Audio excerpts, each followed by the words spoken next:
प्रिय साथियों, बहुत बहुत नमस्कार।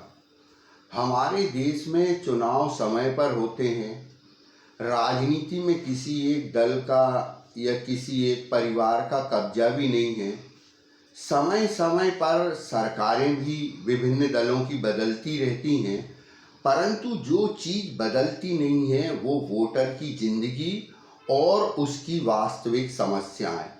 सरकार चाहे ए दल की हो, बी की हो, सी की हो, डी की हो, पर जो हमारी मूलभूत समस्याएं हैं, जैसे बेरोजगारी है, जैसे महंगाई है, जैसे रुपए का गिरता हुआ अवमूल्यन है, ये लगातार जारी है। अच्छा, आजकल चुनावी राजनीति में शामिल दलों ने चुनाव लड़ने का एक नया फार्मूला या एक नया तरीका या एक नया उपाय खोज लिया है। ये इनका केवल एक ही प्रयास रहता है कि किसी तरीके से येन केन प्रकारेण एक बार सत्ता में आ जाएं। फिर बार बार सत्ता में आने का फार्मूला इनके पास है। वो क्या है?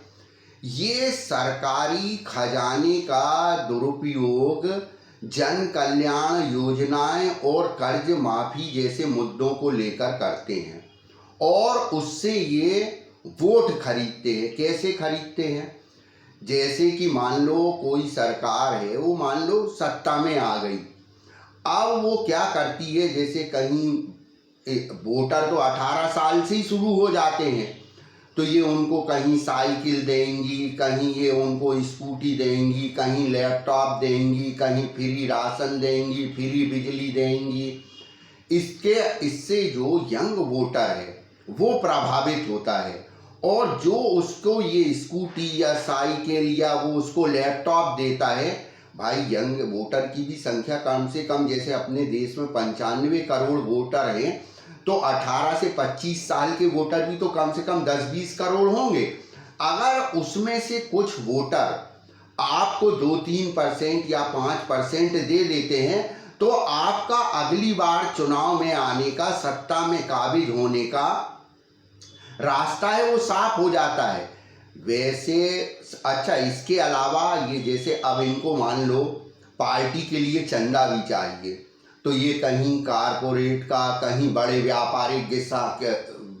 व्यापारिक घरानों का, उद्योगपतियों का ये कर्ज भी माफ करते हैं, किसानों का भी करते हैं अपनी तरफ। यानी इनका हर लक्ष्य रहता वोट बैंक को अपनी तरफ कैसे आकर्षित किया जाए। अच्छा, ये जो कारपोरेट का करते हैं या व्यापारियों का करते हैं, क्या मालूम ये इसमें इनकी कोई गुप्त डील होती हो कि हम आपका ये हर साल हजारों करोड़ रुपए का ये लोन माफ करते हैं। तो इनकी कोई डील होती हो और ये उससे पार्टी से चंदा ले ले, उस व्यापारी से या उद्योग घराने से चंदा ले लेते हो। अच्छा, आरटीआई से भी कोई राजनीतिक दल ये बताने के लिए बाध्य नहीं है कि उसने किससे कितना चंदा लिया, क्योंकि अगर वो उजागर कर देगा और फिर वो कर्ज माफी कर रहा, तो वो चीज़ तो यानी सार्वजनिक हो जाएगी। यानी ये एक तरीके से सब गुप्त काम होता है और ऐसे तरीके से को अपनाकर ये सभी वर्ग को साथ के चलते हैं, जिससे कि ये अगली बार सत्ता में आ जाए। पर जो ये कभी वोटर को आप देखना सक्षम बनाने में इनका कोई विश्वास नहीं है। कोई भी राजनीतिक दल हो कि उसको यानी कैसे रोजगार मिले, कैसे महंगाई कम हो, मुद्रास्फीति कैसे। 75 साल में आप देखिए जो हमारा रुपया है वो डॉलर के मुकाबले लगभग 85 रुपये पर पहुंच गया है।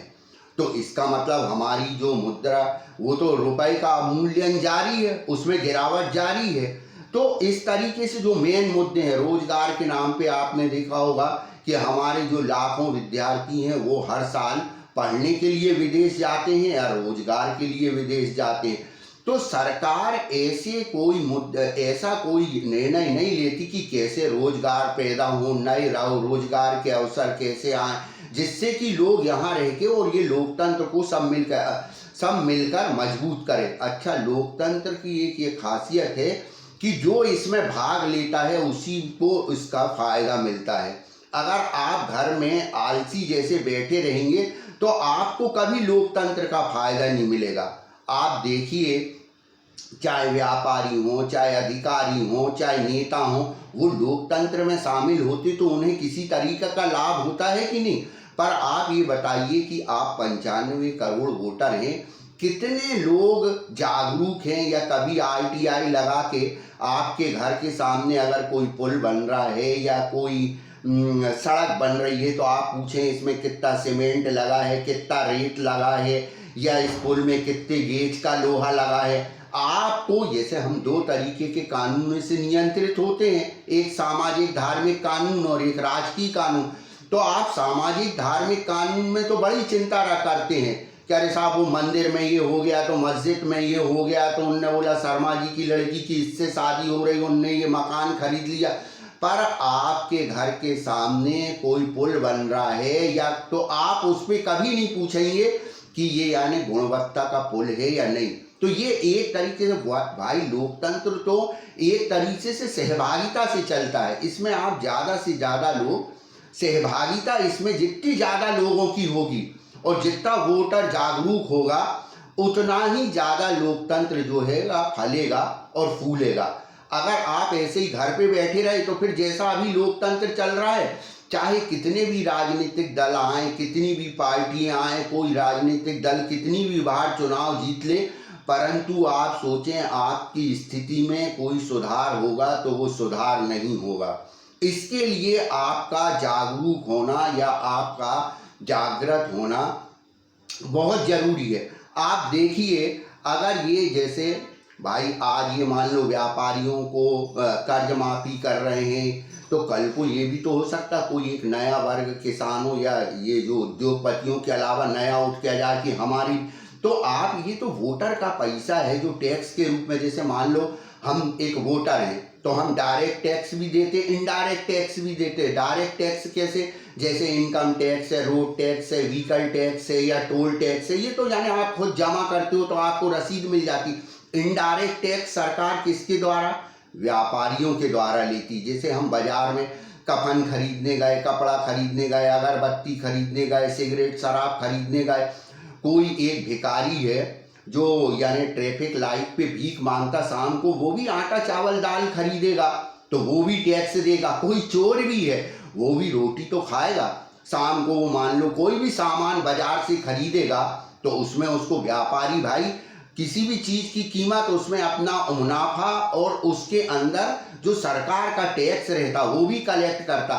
जो व्यापारी हैं वो लोकतंत्र में सरकार के टैक्स कलेक्टर रहते हैं और वो ये दावा करते हैं कि भाई इसके लिए हम कोई वेतन या कोई मेहनताना या कोई पारिश्रमिक नहीं लेते। ये बात अलग है कि व्यापारी भी यानी एक तो जो टैक्स का पैसा वो 30 दिन बाद मान लो जमा करते तो वो खुद उस धनराशि का उपयोग करते हैं अपने व्यापार में। फिर ये चार्टेड अकाउंट, इसको कुछ लोग चोर अकाउंट भी बोलते हैं, इसकी मदद से ये यानी टैक्स भी बचाते हैं। तो इसीलिए सरकार के लिए टैक्स कलेक्ट करते हैं और रोजगार भी लोगों को उपलब्ध कराते हैं, इनका दावा रहता है। इसीलिए तो सरकार ये करोड़ों रुपए, हजारों करोड़ों रुपए का टैक्स इनका हर साल माफ करती है। परंतु ये ऐसा नहीं है कि ये हम किसे यानी ये बोल रहे हैं कि भाई नेता झूठे हैं या व्यापारी टैक्स चोर हैं या अधिकारी भ्रष्ट हैं, क्योंकि सभी तो हमारे बीच के लोग हैं, तो हम किसी पे दोषारोपण नहीं कर रहे। परंतु जो वोटर है जो घर में बैठा हुआ है वो उसकी सबसे बड़ी बात जिम्मेदारी है कि वो निकले और खुद को समझे कि वो क्या है।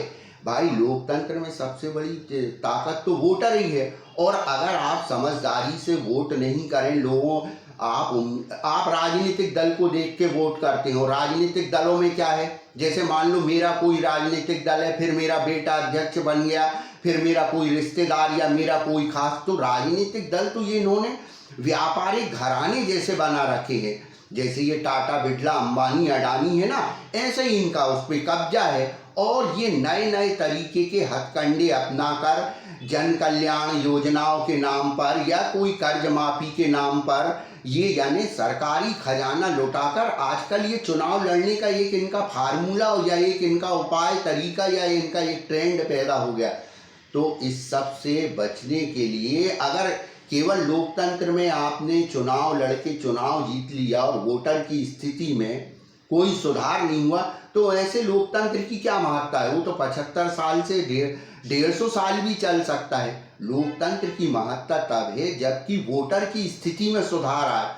हम ये नहीं कहते कि भाई चाइना तो एक कम्युनिस्ट देश है, आप देखिए वो 48 में हमारी स्वतंत्र हुआ, लगभग हमारी बराबर वहाँ की जनसंख्या है, पर वहाँ के जो वोटर है या वहाँ वोट तो डाले नहीं जाते, वहाँ के जो इंसान है उनका स्टैंडर्ड ऑफ लिविंग या वहाँ की जनता का स्टैंडर्ड ऑफ लिविंग अपन से 4-5 गुना अधिक है।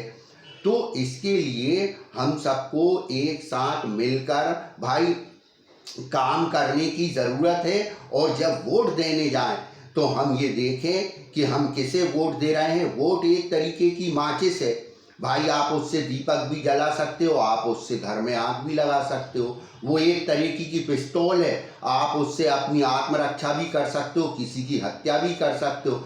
वह एक तरीके का एटम बम भी है वोट, आप उससे या तो बिजली भी उत्पन्न कर सकते हो या सबका सर्वनाश भी कर सकते हो। इसलिए सबसे बड़ी जिम्मेदारी लोकतंत्र में वोटर की है कि वो अपना वोट का कैसे उपयोग करते हैं। आप अपना वोट समझदारी से दें, जिससे आपका भी कल्याण हो और आपकी आने वाली पीढ़ी का भी कल्याण हो। हम जैसे मैं मान लो एक वोटर हूँ, मैं भी चाहता तो चुप रह सकता था, परंतु अगर मैं चुप रहता तो यह लोकतंत्र के साथ अन्याय होता और आने वाली पीढ़ी का दुर्भाग्य होता। आज के लिए बस इतना ही। आपने मेरी बातों को ध्यान से सुना, इसके लिए मैं आपका आभारी हूँ, कृपा पात्र हूँ, अनुग्रहित हूँ। अगली बार हम किसी और विषय पर चर्चा करेंगे। तब तक के लिए आपके चरणों में मेरा कोटि कोटि प्रणाम। बहुत बहुत धन्यवाद।